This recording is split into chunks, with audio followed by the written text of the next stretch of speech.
Hey, Dave here with Saddleback Leather. I want to show you the new slipper. I've been working on this baby for, I'm not kidding, 18 months, fairly nonstop, even in the warm months.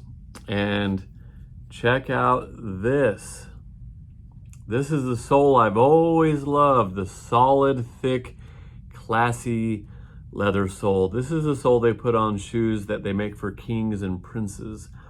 All the high-end stuff, they might put a little bit of rubber on the back, on the heel, because you're walking fast and getting going, but generally you scuff up the bottom and they're just perfect. So this is the way shoes have always been until around 1920. They started adding rubber on the bottoms into World War I. But let me tell you about the sizing for this and the fit, okay?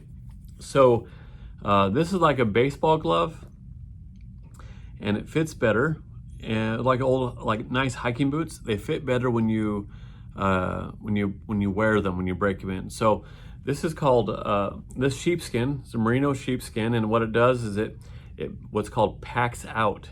So it presses down when you oh, look at this. So these are so wonderful. I think in heaven we're gonna have slippers like this, super soft. But what happens is it packs down, and as you step on them, and when you put your foot in, it eventually presses all the sheepskin to the side, but it takes a few days to do it, to pack out the sheepskin, is what it's called. So it presses it to the side, presses it up, presses it down, and then your foot fits in there. Now, as far as width goes, or if you have a real narrow foot, that's fine. These are kind of a one size fits all, because your foot just goes in and it packs in up and down, but not left to right. If you have a wide foot, then what happens is this full grain leather here on the outside, this is not suede. Suede stretches sometimes too much, but this stretches out through the width of your foot and stops because it has all the tough fibers. So this full grain leather upper, this is the upper part, this is the sole, this is the footbed or the insole. And then we have a pad in there. So that's what happens. They'll be snug when you first get them. You have to wear them and break them in, and then they'll be comfortable. So if you wear, since they're already snug, wear the size, or order the size that is, if you're a 9, order a 9. If you're a 9.5, order a 10. You can't go wrong ordering one up. So if you're a 12.5, you're like, I'm 12.5, 13, order 13. If you are, but I'm a narrow, that doesn't matter, just go for the length. So how much your heel is gonna be hanging off here. And so you don't want it hanging off too much, so just order, really, we were gonna do like small, medium, large, extra large, because they're so kind of universal. But I decided, I looked at all the others, and they're doing them, all the other companies are doing these that way. So just individual sizes, and if you're a half size, order up. If you're like, I'm between a 13 and 14, I really think, I don't know, sometimes I wear a 13, sometimes a 14, get a 14, okay? So that's the sizing and the fit. When you get it, you have to wear it.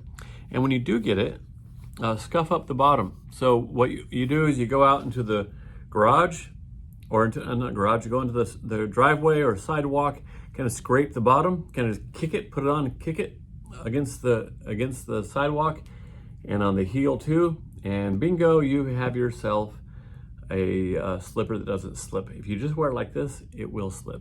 So when you get it, it's slippery. So this one was a prototype. You see where it roughs up right here? I think Suzette washed this one. She washes everything. I got a washing wife.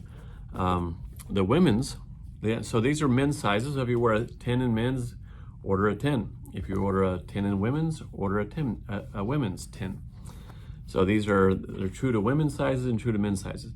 The women's is the flat face there. Suzette just wanted to be different from me. She thought it looked better.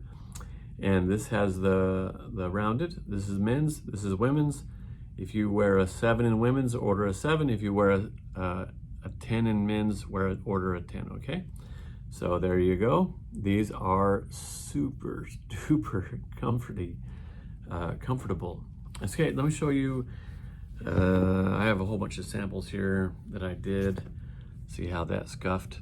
So when I was, I broke my toe last Thanksgiving, and I have a cool x-ray to show you one of these days. And I just wore these. I wear these out in the rain. I just wore them all for like 3 months straight. I wore slippers, and that's all. I wore them to the store, I wore them to work, wore them to church. I wore them out to feed the chickens. I mean, I just wore slippers. And you see how they wear like that. So see the foot? It's kind of cool. Here's another one. This one, yeah, Suzette washed this one. I experimented with some black slippers. This was my first set. These were suede on the bottom, but they were picking up gravel and stuff. Let me see here. Suzette's broken in slipper here. Okay. Here's the other one.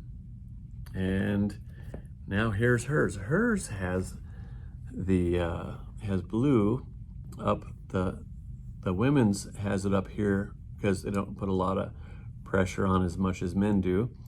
And these soles are just the best soles. Look at that. Look at that saddleback curve right there. Pretty cool, huh? Hope you like them.